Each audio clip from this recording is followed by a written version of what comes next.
저도 이스라엘을 이제 같이 정탐하고 둘러보고 여행하고 왔습니다만은 젖과 꿀이 흐른다, 그런 의미로 이제 자꾸 제가 그 땅을 봤습니다.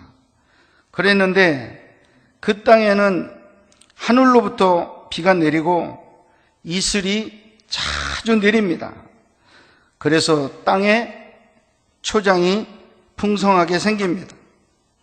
초장이 생기니까 자연히 양들이 많이 길러지고 있어요. 양이 길러지니까 젖이 풍성하게 나오는 땅이 바로 이 가나안 땅이었었습니다. 뿐만 아니라 이 초장에 꽃이 피니까 벌들이 날라왔어요. 벌들이 자기 집을 짓고 꿀을 내니까 꿀이 또 풍성한 땅이 가나안 땅이에요. 그래서 젖과 꿀이 풍성하게 흐르는 땅이로구나 하는 것을 제가 거기서 동의를 하게 되었습니다. 그런데 물 없는 사막은 황막한 광야인데 하나님을 등진 사람들이 그곳으로 옮겨가고 있습니다. 대표적으로 아브라함의 아들 중에 이삭이라고 하는 아들은 가나안 땅을 거주지로 삼고 살았습니다만은, 그러나 큰아들 이스마엘은 여름 장소를 옮겨 광야로 사막으로 거처를 옮겨서 지금까지 사막의 사람들이 되고 있습니다. 성경은 사탄이 사막의 사람들과 함께 사는 것으로 만족하지 아니한다라고 말하고 있습니다. 그곳에서 더 편한 자리를 찾고 있는데, 내가 옛날에 살던 집으로 한번 가보자 그렇게 생각을 해서 옛날 집을 찾아왔다고 했습니다. 가보니 마침 주인이 없는 빈집이었습니다. 예수님은 당시에 유대인들을 가리켜서 빈집으로 설명했는데 그 빈집을 말해서 수리된 빈집이라고 말하고 있습니다. 빈집은 두 가지 의미가 있습니다. 이스라엘 백성이 하나님을 모심으로 말미암아 우상을 철거했습니다. 그리고 율법으로 수리를 했습니다. 저들은 신앙으로 무장을 했습니다. 그래서 유대인의 집이 새 집이 되었습니다. 페인트 칠까지 새로 했습니다. 그런데 저들에게 하나님이 없었습니다. 주인이 없었습니다. 율법으로 새 집을 만들어 놨는데 하나님이 없는 그런 집이 되었습니다. 예수님께서 이 집을 바라보면서 바리새인과 서기관과 사두개인들에게 너희들이 꼭 수리된 빈집과 같은 사람들이다 이렇게 말씀하시고, 더 악한 말로 회칠한 무덤이라 이렇게 유대인들에게 말을 하고 있는 것입니다. 물 없는 곳, 빈집, 이 두 장소는 하나님을 등지고 떠났던 아랍의 사람들의 불신의 귀신의 초소들입니다. 그리고는 하나님을 믿는 수리된 너희들마저 빈집이 되어서 둘 다 귀신의 초소가 되어갈 위험성을 경고하고 있는 것입니다. 하나님의 오늘의 말씀이 이미 유대인들에게 적용된 말씀이고 앞으로 믿는 우리 교인들에게도 적용될 수 있는 말이다. 두 가지 목적으로 오늘 말씀을 주신 것입니다. 이 세상에는 두 종류의 사람들이 살고 있습니다. 하나는 물 없는 백성입니다. 이것은 하나님을 떠난 불신의 사람들인데 사막과 같이 거룩한 하나님의 생수가 없는 백성들이 이 지상에 많이 살고 있습니다. 우리 교회밖에 안 믿는 사람들이 다 물 없는 백성들이에요. 물은 무엇을 말합니까? 예수 그리스도를 말씀하고 성령을 말씀하고 말씀을 말할 때 물이라고 말합니다. 하나님의 성령이 충만하면 너희 속에서 생수가 터져 흘러넘친다고, 물이 넘친다고 말씀을 하신 적이 있습니다. 물이 있는 백성들은 말하자면 성령으로 충만한 사람들을 의미하고, 물이 없는 사람들은 믿지 아니하는 모든 안 믿는 사람들이 물 없는 사람들이 되는 것입니다. 사탄은 그들을 좋아합니다. 그리고 거기 거주합니다. 그들을 다스리고 있는 것입니다. 오늘 우리는 어떻습니까? 우리 속에 생수가 없는 이런 형식적인 교인들은 아닙니까? 우리 믿는 사람들이 살고 있는데 믿긴 믿지만 빈집과 같이 수리되어 깨끗하게 되었지만은 말씀이 없는 공허한 신자들은 아닙니까? 여기 약한 세대에 대한 종말을 예수님이 경고하고 있습니다. 교회에 나와서 세례를 받았고 집사 직분도 받았습니다. 또 오래되어서 권사도 되었습니다. 그런데 그들 속에 하나님 말씀, 곧 물이 없는 그런 사막과 같은 심정이 되었습니다. 메마른 심정이 되는 것입니다. 경건의 모양은 있는데 경건의 능력이 안 나타납니다. 주일날만 교회에 와서 하나님께 예배드리고 나머지 엿새 동안은 하나님이 전혀 없는 이 세상 생활을 하고 있습니다. 사탄이 볼 때 빈집이에요. 이 집 빈집이다. 우리가 친구들을 데리고 들어가서 이 집을 차지하자, 이렇게 할 만큼 빈집으로 살아가고 있습니다. 이러한 주인 없는 빈집과 같은 신자들에 대해서 예수님께서 경고하고 있는 것입니다. 신자의 중심에 하나님의 성령이 거하셔서 성령이 전이 되어야 합니다. 그리고 자나깨나 주님 모시고 살지 아니하면 그 집이 위험해지는 것입니다. 빈 집에 전에 나갔던 귀신이 저보다 더 악한 귀신을 7이나 끌고 들어오니 그의 나중 형편이 전보다 더 비참하게 되었다고 주님은 동정하고 있습니다. 그러면서 결론으로 악한 세대가 이렇게 되리라고 말씀하고 있습니다. 지금 내가 믿기는 믿는데 물 없는 사막처럼 되어가고 있지는 않는가? 여러분 자신에게 이 시간 물어보시기를 바랍니다. 메말라져 있는 것은 아닌가? 거룩한 성령의 생수가 내 속에서 항상 흘러나와 나를 넘치게 채우는 그런 삶을 지금 살고 있지는 않는가? 여러분, 둘 중에 어느 편에 속하는 성도입니까? 밭에 곡식을 심은 밭이 있고 곡식을 심지 아니하고 비어둔 밭이 있습니다. 비어둔 밭은 잡초가 무성합니다. 그러나 곡식을 일단 심어놓으면 잡초가 나긴 나지만 조금 나고 곡식이 차지하고 있는 것입니다. 집에 사람이 살지 않으면 온갖 더러운 것들이 집에 침투해서 집을 망칩니다. 여러분, 예를 들어서 10년 동안 내가 애국에 선교사를 갔다 와야 되는데 살던 아파트를 깨끗하게 보존하기 위해서 그냥 문 잠궈 놓고 가자, 그럴 수 있어요.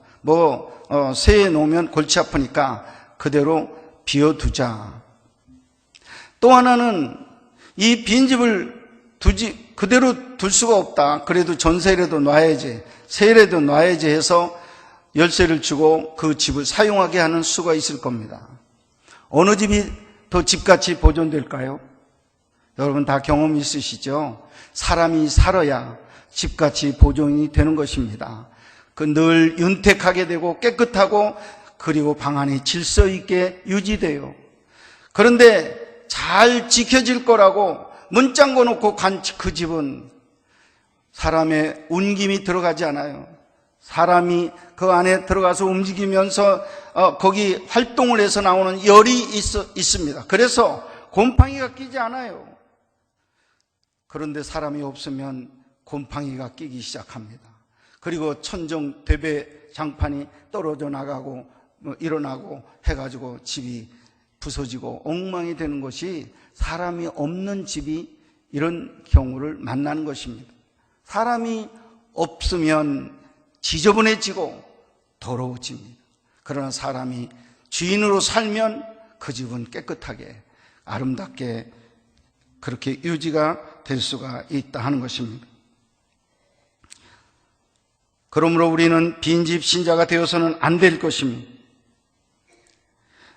다른 말로 말하면 우리 심령 속에 주님을 온전히 주인으로 모셔야 될 줄로 믿습니다. 두 번째, 오늘 본문 말씀 우리에게 지혜를 주십니다. 우리 집을 새 주인으로 항상 모셔야 된다 하는 지혜를 주고 있습니다.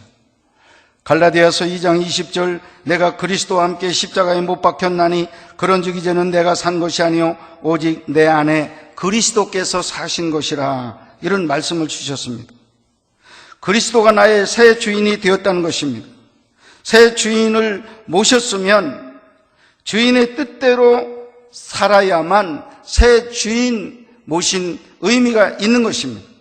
새 주인을 모셔놓고도 옛날 주인 내가 다시금 왕노릇하면서 나를 주장하고 그 주인의 말대로 살지 않고 내 뜻대로 살면 그 내 안에서 충돌이 일어나게 됩니다.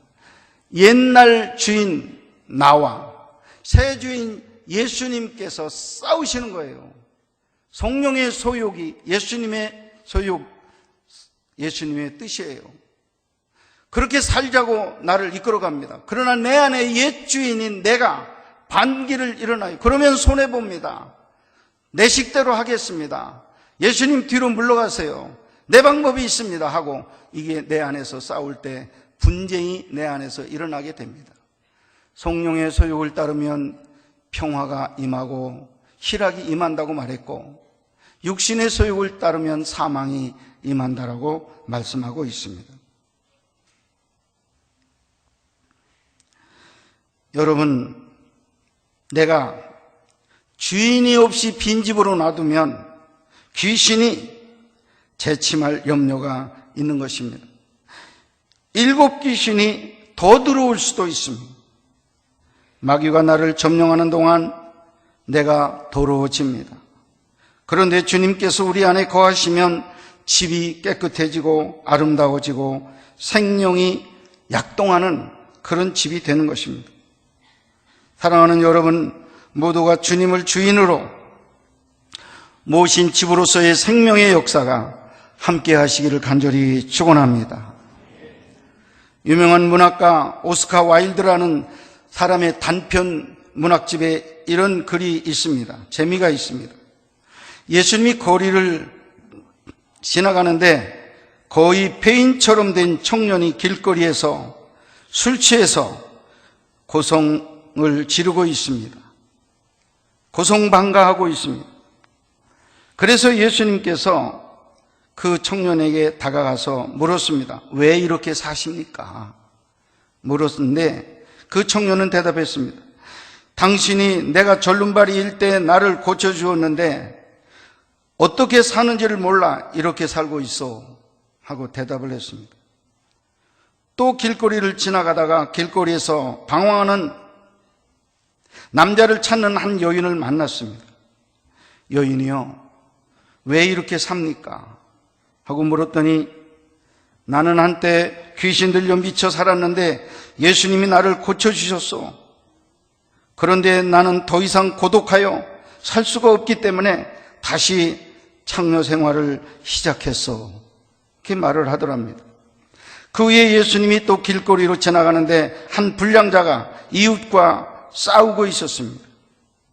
당신은 왜 이렇게 싸웁니까? 예수님이 물었습니다. 그랬더니 나는 원래 소경이었는데 예수님이라는 분이 나의 눈을 뜨게 해서 눈을 뜨고 세상을 보니 세상이 부조리하고 모순된 것 투성이라 화가 나서 살 수가 없어서 결국 화풀이 하느라 마구 싸우고 있는 중이요. 이렇게 대답을 했다고 하는 것입니다.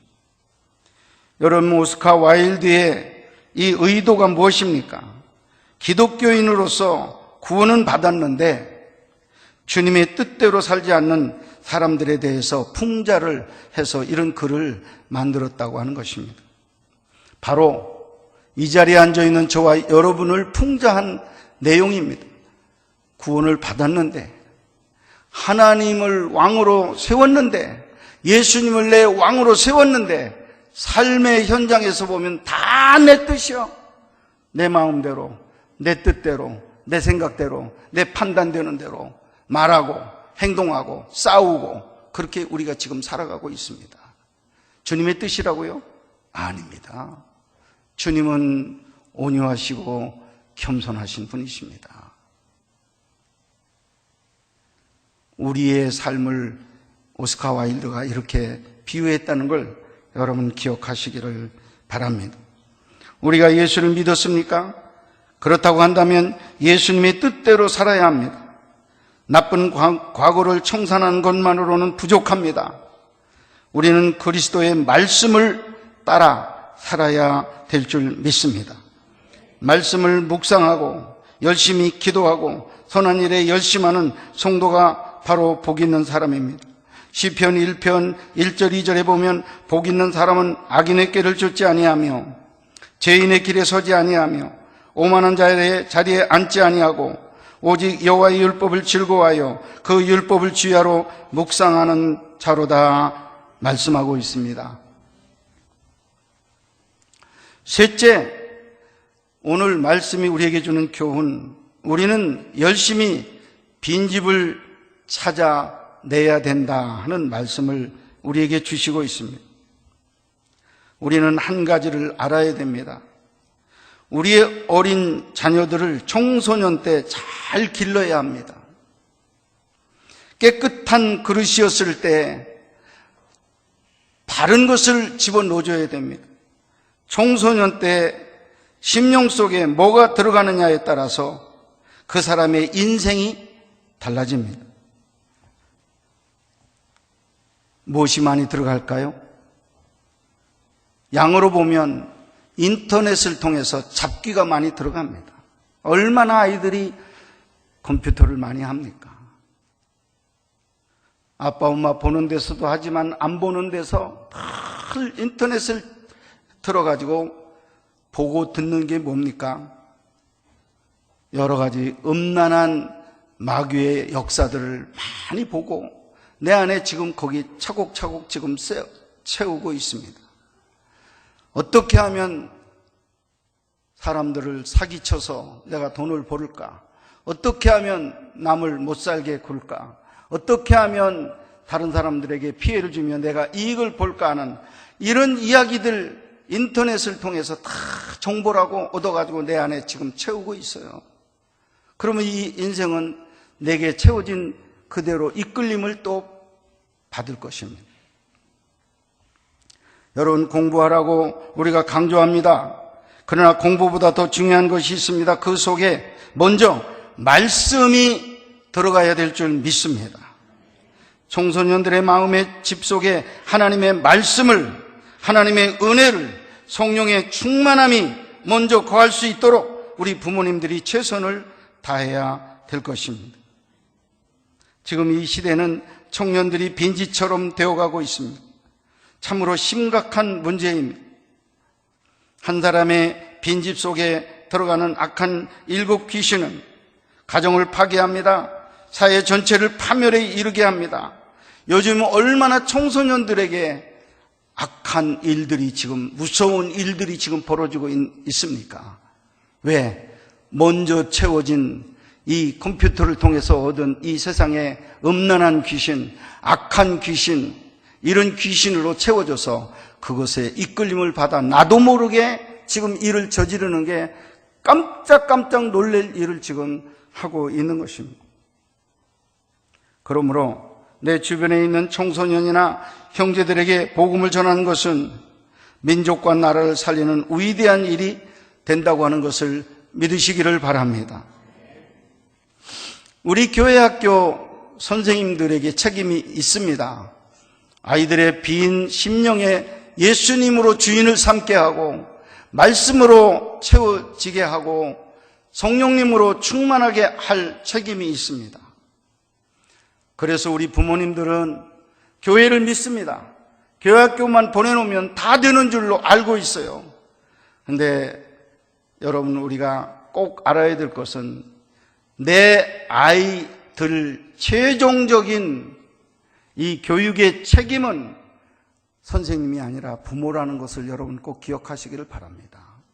내 자녀, 어떻게 무엇으로 채워지느냐 하는데 제일 관심 가져야 될 분들은 부모님이고, 예수님으로 채우고 성령님으로 채우고 말씀으로 채우는 일을, 도와주는 일을 부모님들이 앞장서서 해주셔야지 선생님들이 다 할 수가 없습니다. 일주일에 한 번 만나가지고 1시간 아이들 만나는데 그 시간 가지고 절대 부족합니다. 믿지 마세요. 전적으로 믿는 분들에게 제가 말씀드립니다. 도와드리는 건 도와드리는 거고, 하지만 우리 부모님들에게 이 책임이 끝까지 있습니다. 아이들이 잘못되어서 감옥 속에서 그런 말을 한다고 그래요.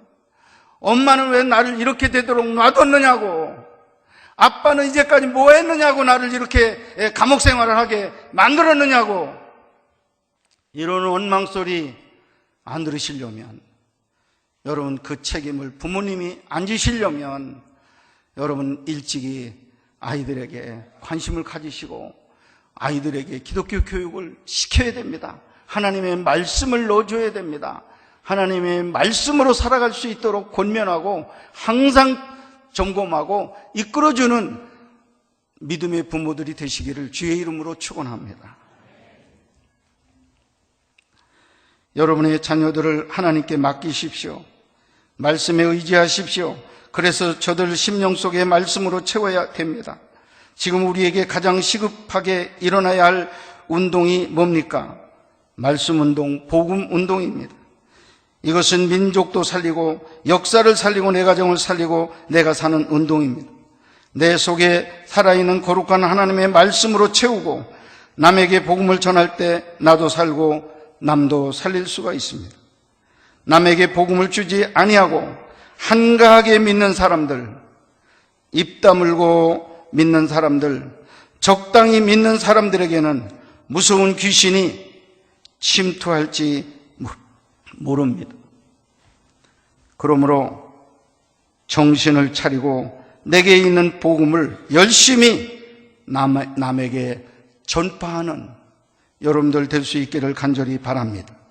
한 가지 더, 내 심령이 빈집이 되지 않도록 항상 하나님의 성전이 되고 예수님이 항상 내 마음의 왕자 위에 앉아 있도록 여러분의 심령을 늘 살펴보셔야 돼요. 우리는 예수를 믿을 때는 예수님이 왕이에요. 그러나 생활을 하다 보면 예수님은 내려가고 내가, 옛날 주인이었던 내가 또 올라가 있습니다. 여러분 마찬가지예요. 이 사탄이 나를 볼 때 내가 올라앉아 있을 때는 얼마든지 침투할 수 있다는 거예요. 왜? 자기보다 깨도 약하고 힘도 약하기 때문에 무시하고 들어옵니다. 얼마든지 들어올 수 있습니다. 예수님이 왕으로 있는 내 심령 된다면 사탄은 못 들어옵니다. 왜? 사탄 자기보다도 100배, 1000배 더 큰 위력을 가지신 분이 예수님이시기 때문에, 창조주이시기 때문에 절대로 침입 못해요. 들어오려고 엿보다가도 7길로 도망갈 수밖에 없습니다. 사탄을 이기는 방법은 예수님을 내 인생의 주인으로 삼는데 매일매일 점검하셔야 됩니다.